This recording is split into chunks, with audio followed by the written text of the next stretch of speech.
Nuevo viaje de un país recién descubierto.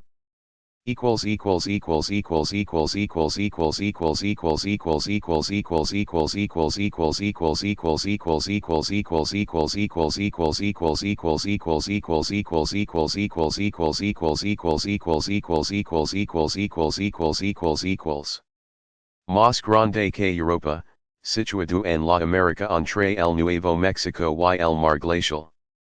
Por el R.P. Louis Hennepin. Viaje curioso del R.P. Louis Hennepin, misionero recoleto y notario apostólico, que contiene un nuevo descubrimiento de un país muy grande, situado en la América, entre el Nuevo México y el Mar Glacial. Con todas las particularidades de este país y las ventajas que se pueden obtener mediante el establecimiento de colonias, enriquecido con mapas y aumentado con algunas figuras engrabado dulces y serias. Además de esto, también se ha añadido aquí un viaje que contiene una relación exacta del origen, costumbres, tradiciones, religión, guerras y viajes de los Caribes, salvajes de las Islas Antillas de la América, realizado por el señor de el Abord, empleado en la conversión de los Caribes, y extraído del Gabin de Monsre. Blondel. En Leiden, en casa de Pedro van der A, 1704. Epistola dedicatoria a el rey de Gran Bretaña. Señor. Es el destino de las cosas más grandes del mundo, y del más bello descubrimiento que se ha hecho en este siglo, el no poder ser más dignamente ofrecido a vuestra majestad. Once años de estancia que he pasado en la América me han dado el medio de penetrar mucho más adentro de lo que se había hecho hasta ahora. Ali he descubierto nuevas comarcas, que pueden llamarse con justicia las delicias de este nuevo mundo, y que son más grandes que la Europa entera. Se las ve en el espacio de más de 800 leguas regadas por un gran río, en cuyas orillas se podría formar uno de los más poderosos imperios del universo. Que glorioso fruto recogería yo de mis penosos viajes, señor, si pudieran contribuir a dar a conocer algún día estos vastos países bajo el augusto nombre de vuestra majestad. Me estimaría incluso muy dichoso si, bajo vuestra real protección y por el socorro de vuestro soberano poder, pudiera servir de guía a algunos de vuestros súbditos para ir a elevar la luz del Evangelio de Jesucristo, y al mismo tiempo el conocimiento de vuestras raras virtudes y la dulzura de vuestra dominación. Mi memoria sería sin duda bendecida entre todos los pueblos que habitan en este gran país. Aparentemente no permanecen en las tinieblas, y no viven sin fe, sin leyes y sin religión, sino porque nadie trabaja para llevarlos a la luz de la verdad. Celebrarían, pues, sin duda con un gozo inconcebible la salvación que le habría sido revelada, y al mismo tiempo tendrían la felicidad de ver sus costumbres suavizadas por el comercio de una nación pulida y generosa, que es conducida por uno de los más valientes y magnánimos reyes del mundo. Esta empresa, señor, es digna de vuestra majestad, quien nunca emprende sino cosas grandes, quien las conduce siempre con una prudencia admirable y quien las impulsa con tanta fuerza que nunca deja de hacerlas triunfar. Así se las ve siempre coronadas de un dichoso y glorioso éxito. No intentar, señor, detener aquí todo lo que vuestra rara prudencia y vuestro invincible valor han hecho por la felicidad de las provincias unidas, por la de Inglaterra, de Escocia y de Irlanda. La felicidad de estos reinos, la dulzura y la equidad con que son gobernados, dicen más de lo que yo sabría decir. Y la tranquilidad de la que gozan las provincias unidas en medio de una guerra espantosa que desola a casi toda Europa, así como el alejamiento de un temible enemigo, que anteriormente había penetrado hasta su seno y que pretendía penetrar de nuevo, no dicen menos a toda la tierra. La obligación, señor, que estas cosas provincias tienen con vuestra majestad, Es común a todos los altos aliados. Y acaso no es vuestra majestad quien, al frente de sus ejércitos y de los de ellos, se expone todos los días a las fatigas y peligros de la guerra por la conservación de sus países y de la libertad de sus pueblos?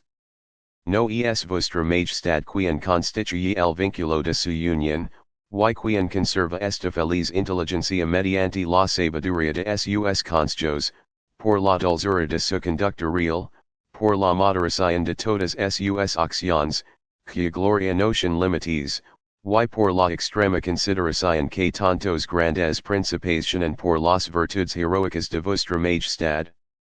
No, señor, no temeré decirlo aquí, porque un principio de religión, así como de gratitud y sinceridad, me obliga a dar este testimonio ante toda la tierra. Es que yo mismo he visto a vuestra majestad cuidar de conservar nuestras iglesias en los países bajos, y defenderlas del pillage, mientras que aquellos a quien su conciencia obligaba a protegerlas, violaban abiertamente y la faz del sol el respeto que le es debido. Es por esta sabia y perfecta conducta, señor, que vuestra majestad se ha atraído la estima y los corazones de casi todos los potentados cristianos. Es esta rectitud de corazón, así como las grandes hazanas de vuestra majestad, lo que ha impulsado a la más antigua república de la cristiandad, me refiero a la de Venecia, al gran duque de Toscana y al Estado Libre de la República de Genova a enviarle testimonios mediante celebres embajadas, con que respeto y con que admiración estos poderosos estados miran vuestra persona real y vuestras raras y eminentes virtudes. Son estas mismas virtudes, que se hallan todas reunidas en vos, señor, sin estar mezcladas con ninguna pasión injusta que empan subrelo. Y sobre todo esta palabra, y esta fe real, en la cual se puede confiar, lo que ha levado a mi rey, el más católico rey del mundo, a unirse a vuestra majestad mediante una estrecha alianza. Hace ya mucho tiempo, señor, que este gran rey, demasiado alejado de nuestros países bajos para poder defender los estados que ali posee, ha encontrado en vuestra majestad un valiente y fiel defensor, quien siendo secundado por el invencible elector duque de Baviera, conserva estos pobres países para mi sobrino, mientras que otro monarca, que le es tan cercano por sangre y que profesa la misma religión que él, ha empleado toda suerte de medios para despojarlo de ellos. Lo que sucede cada día en estos países bajos es una prueba evidente de lo que afirmo respecto a los sentimientos de mi rey. Pero, señor, lo que ha ocurrido respecto a mi persona no es quizá una señal menos segura. Pues es por la autoridad de mi sobrino, y con el acuerdo de su majestad, de su alteza electoral de Baviera y de sus ministros, que me ha sido dado, y al mismo tiempo con el consentimiento por escrito de los superiores de mi orden, que me he dedicado enteramente al servicio de vuestra majestad. No dudo, señor, que se hallan personas prejuiciadas por la pasión contra mí, o celosos de mi fortuna, que censurarán lo que hago en este encuentro. Pero para mí, en ello pongo toda mi gloria, tengo buenas garantías de la rectitud de mis intenciones. Es la integridad de mi fe y la observancia regular de mis votos. Adoraré siempre a mi Dios. Permaneceré siempre fiel al gran monarca que se ha dignado recibirme bajo su protección. Y además consagrar mis cuidados, mi pluma y todos mis trabajos a la generosa felicidad de mi patria y de nuestros altars, que me ha concedido la gracia de darme un acceso favorable a su corte en un tiempo en el cual, según todas las apariencias, otros potentados me habrían descuidado, o quizá incluso me habrían prohibido la suya.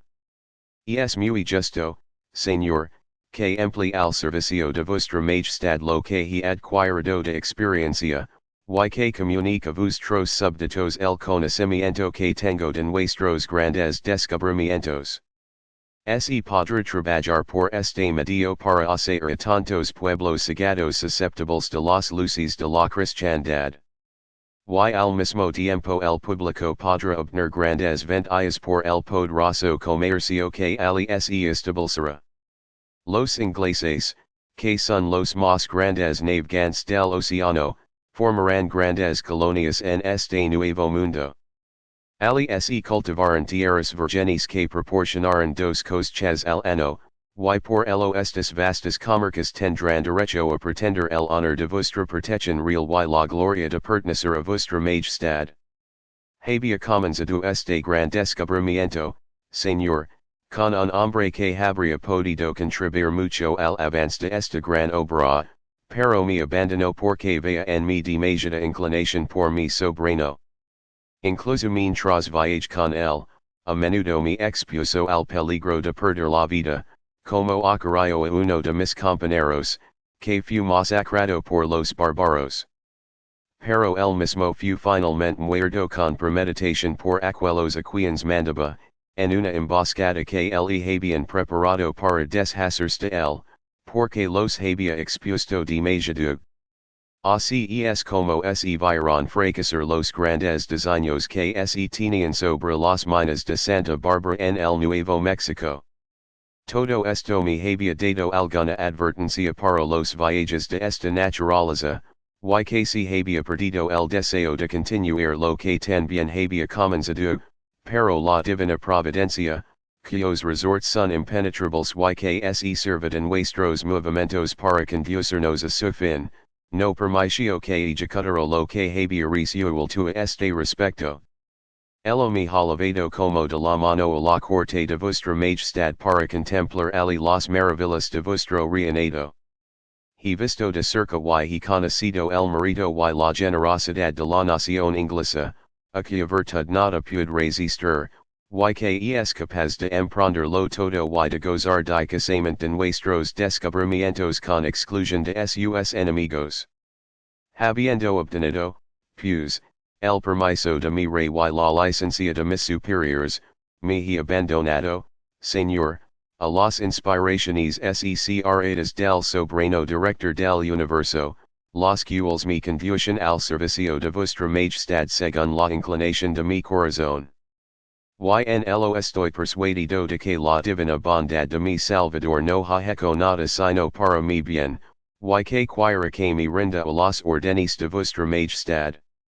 Es con esta persuasión, señor, que tras haber hecho votos ardientes por la conservación de vuestra sagrada persona y por la prosperidad de vuestro augusto reinado, me atrevo a decirme aquí con un muy profundo respeto y con una sumisión entera. Señor, de vuestra majestad, el muy humilde, muy fiel y muy obediente servidor, F. Louis Hennepin, misionero recoleto y notario apostólico. Tabla de capítulos Capítulo I, motivos que han impulsado al autor de este descubrimiento a emprender el viaje, que relation de aquí. Pagate. Capítulo 2, medios por los cuales el autor de este penoso viaje se acostumbraba a sufrir los trabajos de la misión. Pag 16. Capítulo 3, descripción de los canos que se usan para viajar en la América durante el verano. Pag 19. Capítulo 4, otros motivos que excitaron más fuertemente al autor de este descubrimiento a emprenderlo. Pag 23. Capítulo V, descripción del fuerte de Cataratas, la mato después el fuerte de Frontenac. Pag 30. Capítulo 6, descripción de los lagos de agua dulce, los más grandes y hermosos de todo el universo. Pag 40. Capítulo 7, descripción del salto o cascada de agua del Niágara, que se ve entre el lago Ontario y el lago Erie. Pag 44. Capítulo 8, descripción del lago Erie. Pag 49. Capítulo 9, descripción del lago Huron. Pag 51. Capítulo X, descripción del lago Lamado por los salvos Illinois, y por nosotros Illinois. Pag 53. Capítulo 11, Breve descripción del lago superior. Pag 54. Capítulo 12, Cual es el genio dominante de Canadá. Pag 56. Capítulo 13, Descripción del primer embarque en canoa en Quebec, capital de Canadá, para dirigirse al suroeste de la Nueva Francia o Canadá. Pag 60. Capítulo 14, Descripción del segundo embarque, que se hizo en el fuerte de Frontenac en un bergantín sobre el lago Ontario o de Frontenac. Pag 72. Capítulo 15, Embajada que nos vimos obligados a hacer por tierra a los iroqueses tsanantuanos. Pag 78. Capítulo 16, Descripción de un navío de 60 toneladas que hicimos construir cerca del estrecho del lago Erie durante el invierno y la primavera del año 1679. Pag 92. Capítulo 17, Regreso del autor al fuerte de Frontenac. Pag 103. Capítulo 18, Segundo embarque en el fuerte de Frontenac. Pag 110. Capítulo 19, Descripción del tercer embarque para nuestro descubrimiento en la desembocadura del lago Erie o Erage. Pag 117. Capítulo XX, Descripción de lo que pasó durante la travesía que hicimos del estrecho que está entre el lago Erie y el lago Huron. Pag 125. Capítulo XXI, Relación de nuestra navegación por el lago Huron hasta Misisipi. Pag 129. Capítulo XXII, Cuarto embarque de Misisipi para entrar en el lago de los Illinois. Pag 140. Capítulo XXIII, Embarque en canoa para continuar nuestro descubrimiento desde los Pautuademis hasta los Miamis, desde la bahía de los Puins en el lago de los Illinois. Pag 144. Capítulo XXIV, Descripción del Calumet.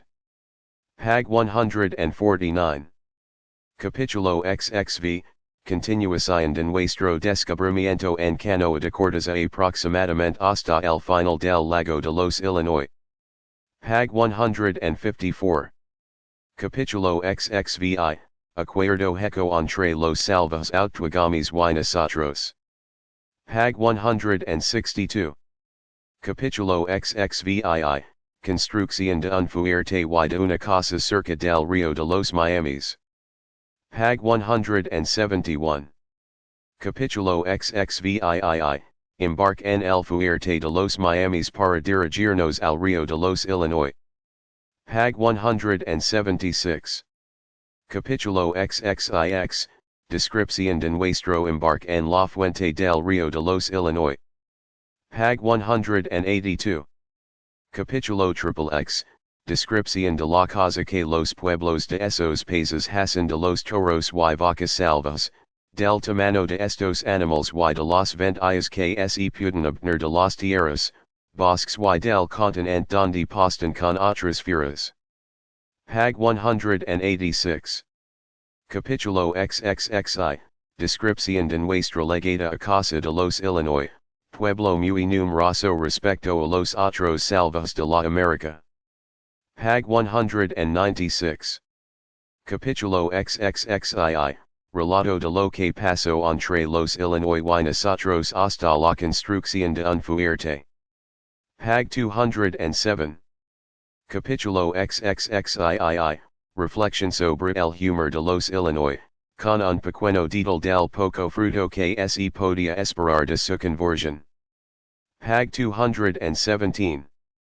Capítulo 30, Construcción de un fuerte que hicimos edificar sobre el río de los Illinois la Mata Chica por esos bárbaros, y por nosotros el fuerte de Creveco junto con la fabricación de una nueva barca para descender al march.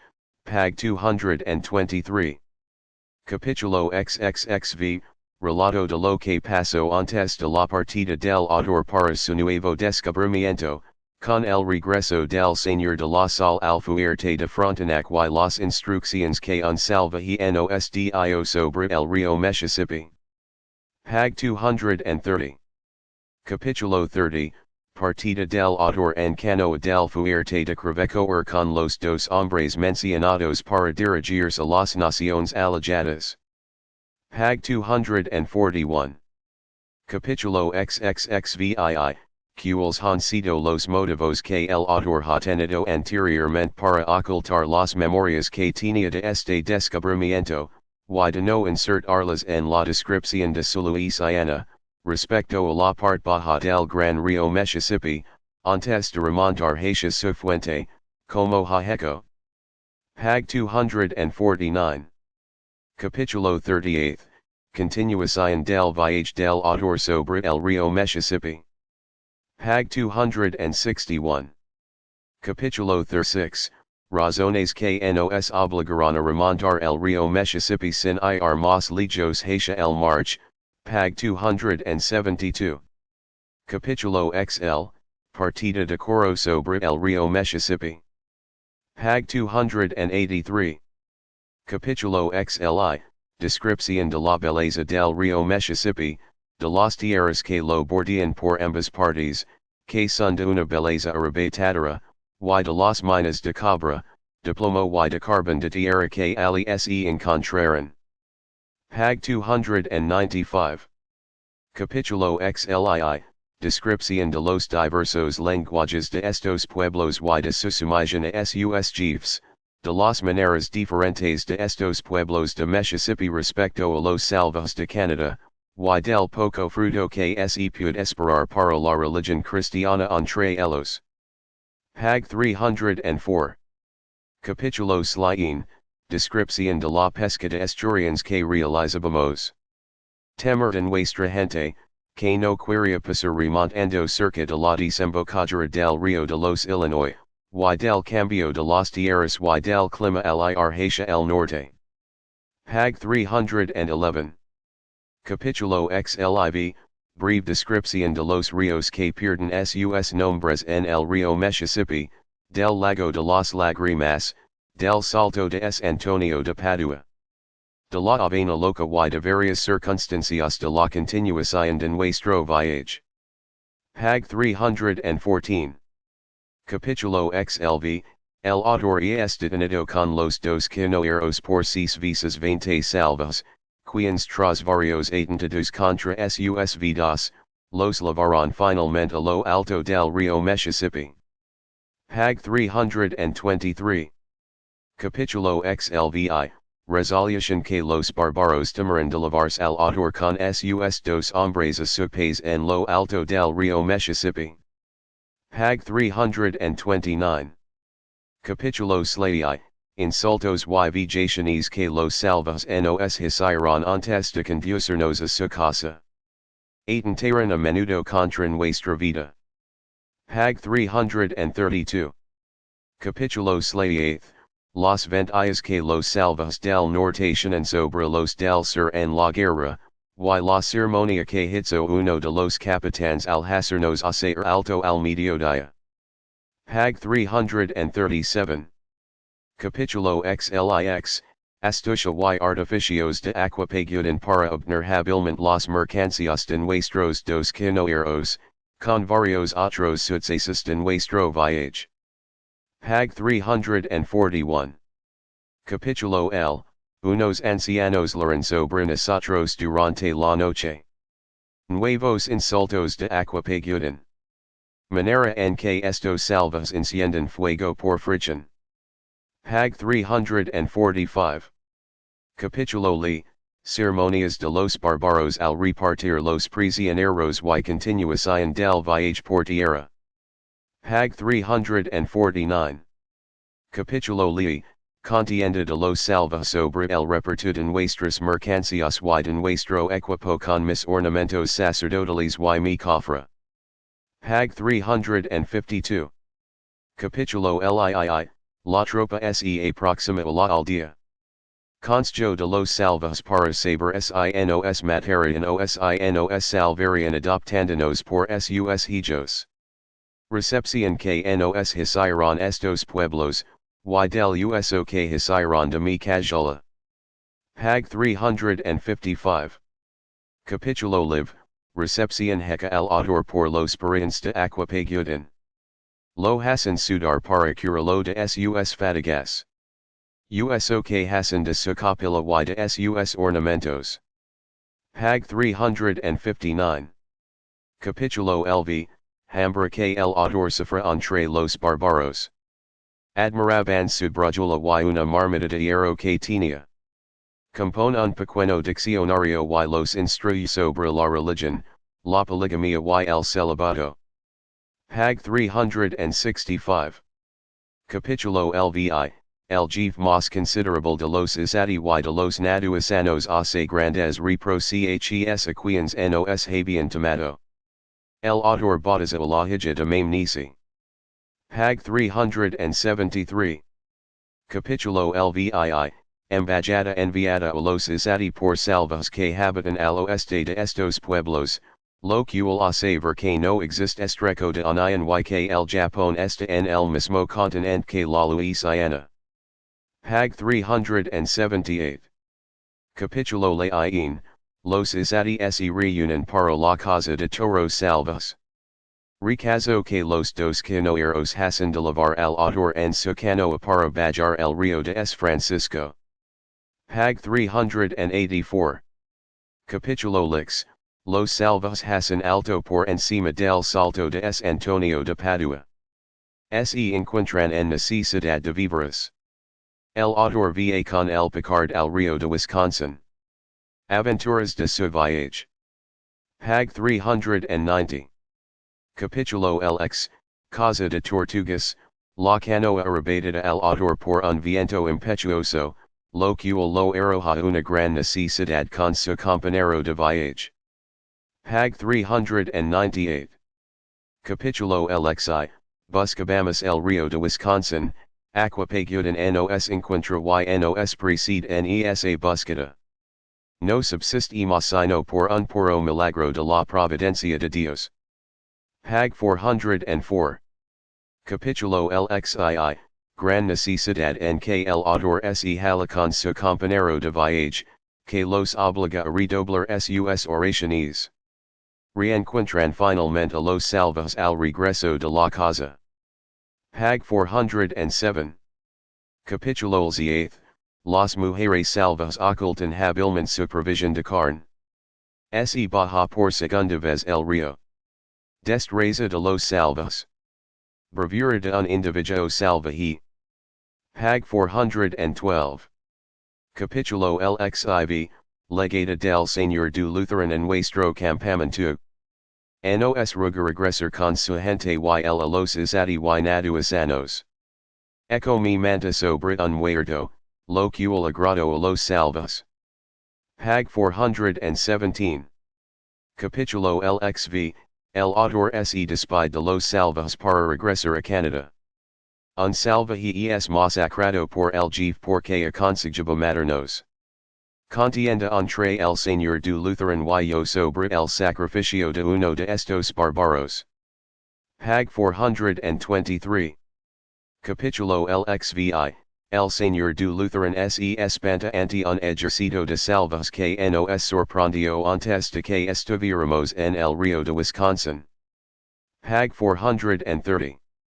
Capítulo XI, Viaje del autor con sus compañeros desde la desembocadura del río de Wisconsin hasta la gran bahía de los Puins. Pag 435. Capítulo XVIII, el autor con sus compañeros reside algún tiempo entre la nación de los Puins. Origen de este nombre. Se celebra la misa en este lugar, y se pasa el invierno en Misisipi. Pag 439. Capítulo LXIX, Partida del autor de Misisipi. Pasa dos grandes lagos. Captura de un gran oso. Particularidad de la carne de este animal. Pag 448. Capítulo LXX, Encuentro que el autor hace en el lago Erie con un capitán Auduitz, La mato talon por el intendente ese nombre, el cual nos contó varias aventuras de su familia y de su nación. Se examina de nuevo el gran salto del Niágara. Pag 451. Capítulo el XXI, el autor part del fuerte que está en la desembocadura del río del Niágara, y obliga a los iraqueses en pleno constio a devolver los esclavos que habían hecho entre los auduits. Pag 467. Capítulo XI, el autor deja a los iraqueses sanantuanos y liga al fuerte de Frontenac. Pag 473. Capítulo XVIII, el autor part del fuerte de Frontenac y pasa el espantoso rápido que llaman el largo salto. Es agradablemente recibido en Montreal por el señor conde de Frontenac. Pag 477. Capítulo XIX, Gran Derrota de los Illinois, que fueron atacados y sorprendidos por los iraqueses. Pag 488. Capítulo el XXV, Los salvos que capo asesinan al padre Gabriel de la Ribourde, misionero recoleto. Pag 498. Capítulo XI, Regreso del autor de este gran descubrimiento a Quebec. Lo que pasó a su legada al convento de Nuestra Señora de los Ángeles cerca de esa ciudad. Pag 509. Prolegamenos Los hombres nunca se cansan de contemplar los objetos que llenan ante sí, porque ali descubren siempre mil bellezas arrebatadoras, capaces de satisfacerlos y instruirlos. A menudo se sorprenden y incluso se encantan ante las maravillas que ali encuentran, y es por ello que se ven fuertemente impulsados a considerarlas con toda la exactitud posible, con el propósito de contentar su curiosidad natural y nutrir su espíritu. Ocurre casi lo mismo con los viajeros. Nunca se cansan de hacer descubrimientos, buscan siempre países desconocidos y naciones extranjeras de las cuales las historias no hablan, porque se proponen enriquecer al público con varias bellezas nuevas de las que no se habían tenido ideas hasta entonces. Es cierto que sus empresas los exponen a grandes penas y a peligros casi infinitos, pero se consuelan con ello y lo sufren todo con placer, sin desanimarse, porque esperan contribuir así al bien público y incluso a la gloria de Dios satisfaciendo sus propios deseos. Y es por esto que se ven invinciblemente llevados a realizar estos descubrimientos y a buscar nuevas tierras y pueblos desconocidos de los que jamás se había oído hablar. Capítulo I. Motivos que han impulsado al autor de este descubrimiento a emprender el viaje que relation de aquí. Siempre sentí una gran inclinación a huir del mundo y a vivir bajo las reglas de una virtud pura y severa. Fue con esta visión que entré en la Orden de San Francisco, a fin de pasar mis días en una vida austera. Tomé pues el hábito con varios de mis compañeros de estudio, a quienes inspire el mismo propósito. Sentía una alegría extrema cuando leía la historia de los trabajos y viajes de los religiosos de mi orden, los cuales fueron los primeros que emprendieron misiones. Me representaba a menudo que no había nada más grande ni más glorioso que instruir a pueblos bárbaros y ignorantes, y llevarlos a la luz del Evangelio. Y como notaba que los religiosos de mi orden habían trabajado con mucho celo y éxito en esta gran obra, sentía nacer en mi corazón el deseo de seguir sus huellas y conseguirme hacia la gloria de Dios y a la salvación de las almas. Observe al leer la historia de nuestra orden que en un capítulo general, que se reunió en el año 1621 desde que el padre Martín de Valencia, uno de nuestros primeros reformadores, hubo pasado a la América, se contó que había 500 conventos de recoletos establecidos en este Nuevo Mundo, y distribuidos en 22 provincias. A medida que avanzaba en edad, esta inclinación por los viajes de ultramar se fortalecía en mi corazón. Es sire toque una de mis hermanas casada en Ganti, a quien amo con extrema ternura, me apartaba de este propósito tanto como podía cuando estaba cerca de ella en esa gran ciudad, a donde me había trasladado para aprender la lengua flamenca. Pero era solicitado por otra parte por varios de mis amigos de Amsterdam para ir a las Indias Orientales, y mi inclinación natural por los viajes, unida a sus rugos, me conmovía fuertemente y me determinaba casi a ponerme en el mar para contentar mi deseo. Así, todas las amonestaciones de mi hermana no pudieron apartarme de mi primer propósito. Me puse en camino para ver Italia, y visité por orden de mi general las iglesias más grandes y los conventos más considerables de nuestra orden en ese país y en Alemania. Con lo cual comencé a satisfacer mi curiosidad natural. Regresando finalmente a nuestros países bajos, el RP Guillermo Herrings Recoleto, muerto hace poco siendo obispo de Ypres, se opuso al propósito que tenía de continuar mis viajes. Me retuvo pues en el convento de Halles en Hainaut, donde desempeñé el oficio de predicador durante un año. Después de lo cual me dirigí, con el consentimiento de mi superior, al país de Artois, y de allí fui enviado a Calais para realizar la colecta mientras se trabajaba allí en sala los arranques. Estando allí, mi pasión más fuerte era escuchar las relaciones que los capitanes de navíos hacían de sus largos viajes. Regresé luego a nuestro convento de Bis por Dunkirk. Pero a menudo me escondía detrás de las puertas de las tabernas mientras los marineros hablaban de sus navegaciones. El humo del tabaco me causaba grandes dolores de estómago al quedarme así escuchándolos. Sin embargo, estaba muy atento a todo lo que aquella gente contaba de los encuentros que habían tenido en el mar, de los riesgos que habían corrido y de los diversos accidentes de sus viajes en los países lejanos. Habría pasado días y noches enteras sin comer en esta ocupación que me era tan agradable, porque allí aprendía siempre algo nuevo respecto a las costumbres y maneras de vivir de las naciones extranjeras, y respecto a la belleza, fertilidad y riquezas de los países donde aquella gente había estado. Me fortalecía pues cada vez más en mi antigua inclinación. Con el propósito de satisfacer la más, fui en misión a la mayoría de las ciudades de Holanda, y me detuve finalmente en Maastricht, donde permanecí unos 8 meses. Allí administró los sacramentos a más de 3,000 heridos. Estando allí en esta ocupación, corrí varios grandes peligros entre aquellos pobres enfermos.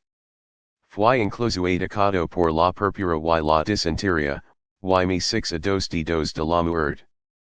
Pero Dios me devolvió finalmente mi primera salud mediante los cuidados y los auxilios de un muy hábil médico holandés.